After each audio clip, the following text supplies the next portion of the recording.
Good evening, everyone. Severe Weather Team 9 meteorologist Nathan Sean joining you for this edition of Nate at 8 on this Friday evening. We've been tracking those showers and thunderstorms across the region going throughout the course of this afternoon. Now the coverage is starting to become much more hit or miss going into this evening, and we will likely dry up overnight before we track more of those showers and thunderstorms moving back into the area. So that's a bit of what we're going to be talking about for this edition of Date at 8. Well, it remains hot and humid. That doesn't change. And yes, we'll track more of those scattered showers and thunderstorms for the weekend with that potential for some impacts still in place. That strong to severe thunderstorm flooding can both be possible, although more of an isolated scale can both be possible as we extend throughout the weekend. Our current temperatures now falling into the 70s. We've dealt with a lot of rain-cooled temperatures through the course of today, especially closer to and south of I-70, but it certainly wasn't a comfortable 70s, right? It is a warm and humid 70s. We're dealing with those dew points into the 70s themselves, even low 70s. It got up to the upper 70s earlier into the day around midday for the Wheeling, Ohio County Airport, 77-degree dew point. Oh, tropical. Yeah, unbearable might even be an understatement to how high those dew points climbed into this afternoon. And unfortunately, as we look ahead, we're still likely in this range of the 70s for our dew points throughout the weekend. There's no lowering in sight even into early next week until we get into the middle to latter part of next week. That's when we finally start to see that humidity lower. What else lowers? Temperatures and rain chances. So up until that point, hot and humid going through Tuesday, and then the humidity will likely fall off late Wednesday, really into Wednesday night. So you could even toss in Wednesday on that hot and humid side before into Thursday. Wednesday night and Thursday, then thankfully that humidity will start to fall off.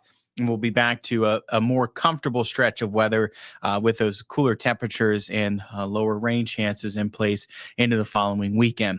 Live radar showing still some showers to contend with, that potential to deal with a strong to severe thunderstorm. We had it earlier today, but that potential now is subsiding, likely not going to occur. And as the intensity of these thunderstorms are even starting to diminish, the potential is not quite zero, but I think even now it's a low risk for any flooding as well as we extend throughout the evening. We'll still have a period here over the next few hours or so, I'd say leading up closer to midnight, where we still can have some of these lingering showers and thunderstorms in place. Again, thankfully now, that potential to deal with any flooding looks low, and we're not anticipating any more severe weather coming our way at this point throughout this evening and into early tonight. We'll still monitor from what remains, but again, thankfully, the intensity of these thunderstorms diminishing, a lot of the intensity of this rain starting to diminish as well. Don't get me wrong, you still see certainly some pockets of heavy downpours, but those real torrential downpours that we had earlier into the day are thankfully starting to come to an end. And those heavy downpours yielded a lot of rain in spots over the last 24 hours, especially closer to and south of I-70, where you see the larger area of that orange and even some pockets of red. And that's where we dealt with some of those higher rainfall amounts, where radar estimated quite a bit of rain falling in some locations towards Cambridge and the eastern, southeastern portion of Marshall County. Radar estimated in excess of 3, even upwards about 4 inches of rain falling throughout the course of today. Other locations, a good 1 to about 2, and even up to pockets of 3 inches of rain. So a lot of rain falling into portions of the region. We saw this again into a good portion of Noble, Guernsey, Belmont, Marshall County, more of the southern part and the western part of Ohio County.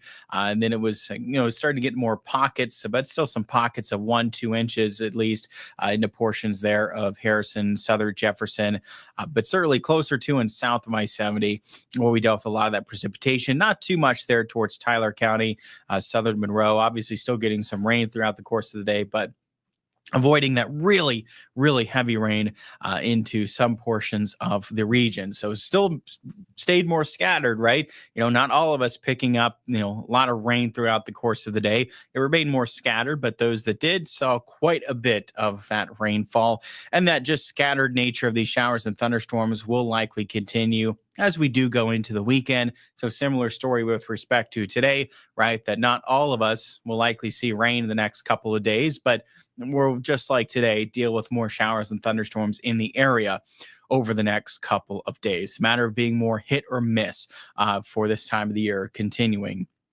through Saturday and into Sunday. Our storm reports, a couple reports coming in so far for this evening. These were out of Marshall County. Reports there, Cameron, Lynn Camp, of some trees down. Reports there, wind damage. We did deal with some gusty winds with these thunderstorms, and for some locations, even some damaging winds.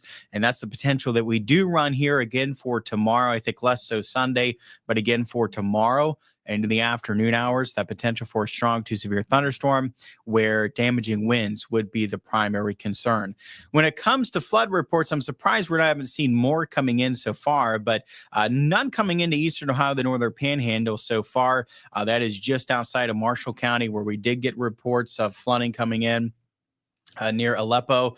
So just outside there of Marshall County, dealing with reports of flooding. Nothing coming in so far, but I'm sure there can be some reports coming in from our area, from the areas of flooding, which we had more eastern, southeastern Marshall County, around Guernsey County, likely, and even, I would say, some minor flooding, at least into in Noble County, but especially southern Noble County. So I wouldn't be surprised if we'll hear some more reports of flooding coming in.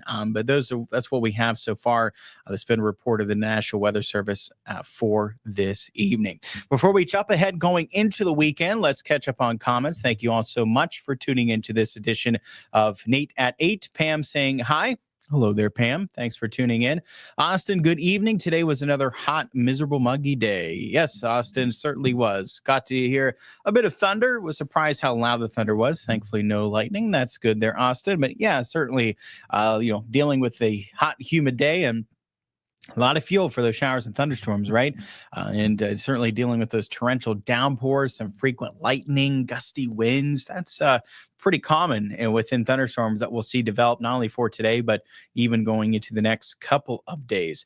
Hi there, Susan, saying the boys want to know if we can get to the pool tomorrow. And yes, I think you'll be able to get to the pool, but of course, keep weather aware, right? So just be prepared.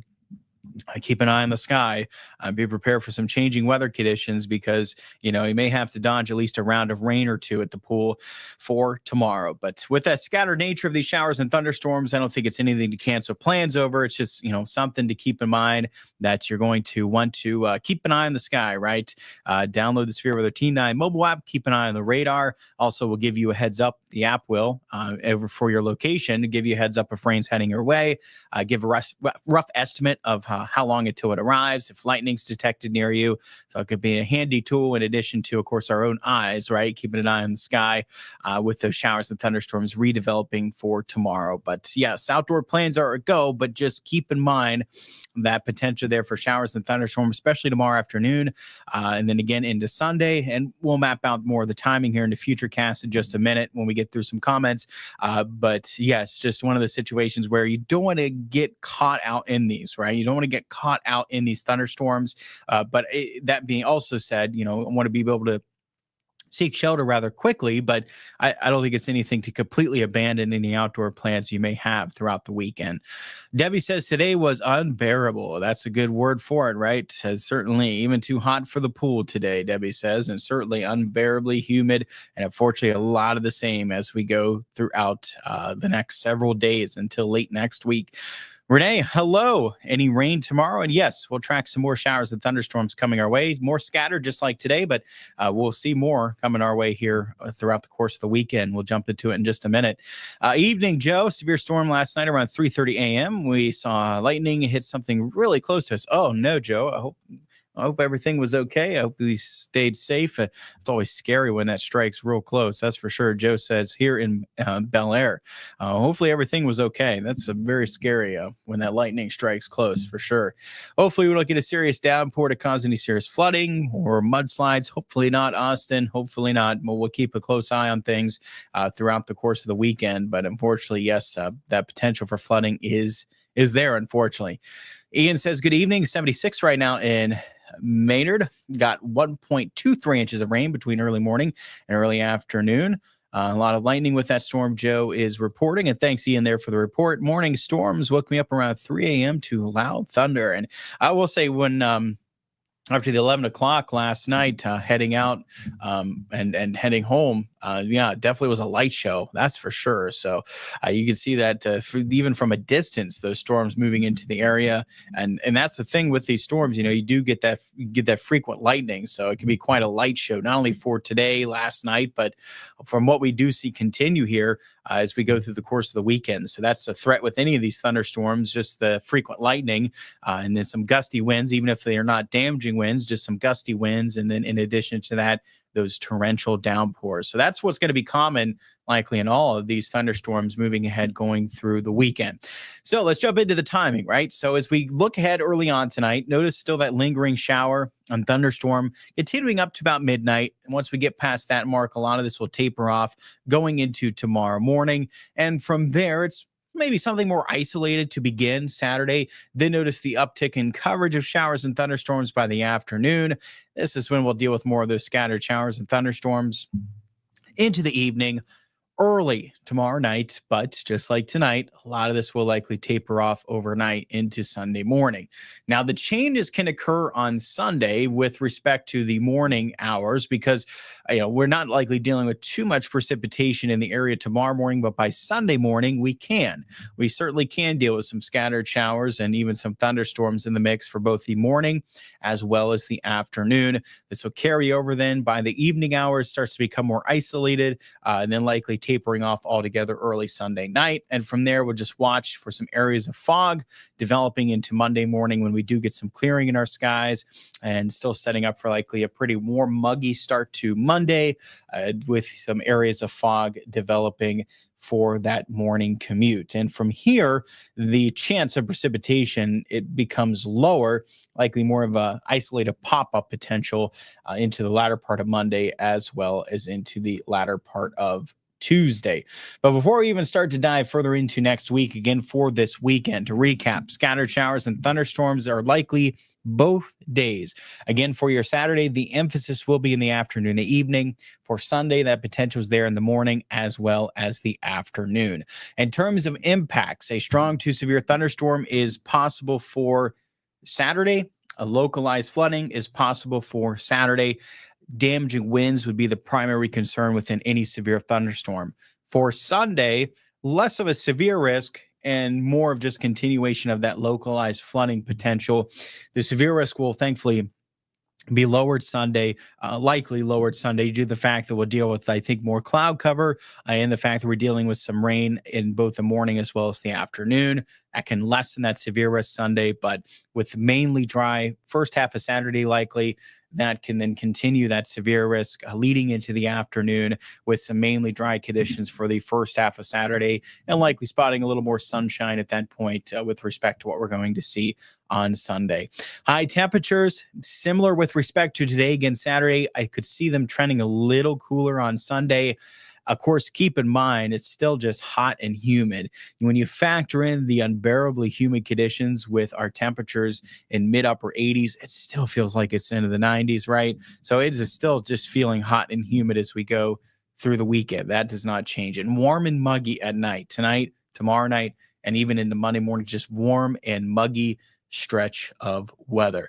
So as we look ahead, when does this pattern change? Well, again, it changes in terms of rain chances likely as early as Monday and Tuesday. At that point, those days are looking mostly dry, a little more sunshine to be spotted those days as well. That can up those highs back to around 90 degrees. You factor in that humidity, though, this present Monday and Tuesday, it's feeling well into the 90s, maybe high enough to deal with the heat advisory issued for at least a portion of our area, either into Monday or into Tuesday. Warm, muggy overnight. That does not change either. Those lows only falling into the lower 70s likely going into Monday morning, Tuesday morning, and even into Wednesday morning. Now, Wednesday, we'll be watching for a cold front passage. We'll still have to get more of a precise timing of this frontal passage. Could be into Wednesday night, maybe coming in a little earlier Tuesday night, but once we narrow down the timing of that front, with that frontal passage itself likely is more organized activity of showers and thunderstorms. Now, the timing for today's was making it push back a little more. So that does continue that lingering shower thunderstorm potential into Thursday. If the timing is more going into Wednesday night, maybe lingering into the area on Thursday, it's really just a timing of that frontal boundary when it passes. So once it passes into the middle to latter part of next week, once we get behind that, rain chances will drop off completely, and we'll notice a drop in the temperatures and a drop in the humidity. So still a little questioning of the timing, again, right? The exact timing of that frontal passage. But once we see that occur later next week, then drops the humidity, temperatures, and rain chances. Again, does look to occur by Thursday. It's just the fact that maybe it can linger into the area into at least the morning hours to continue that potential for a lingering shower and thunderstorm. So we'll get a better idea of that timing of that once we get into the early part of next week, get more precise timing of those rain chances around Wednesday and Thursday with that cold front passage. Once we get behind that again, late next week into the following weekend, it looks nice. It does. It looks nice.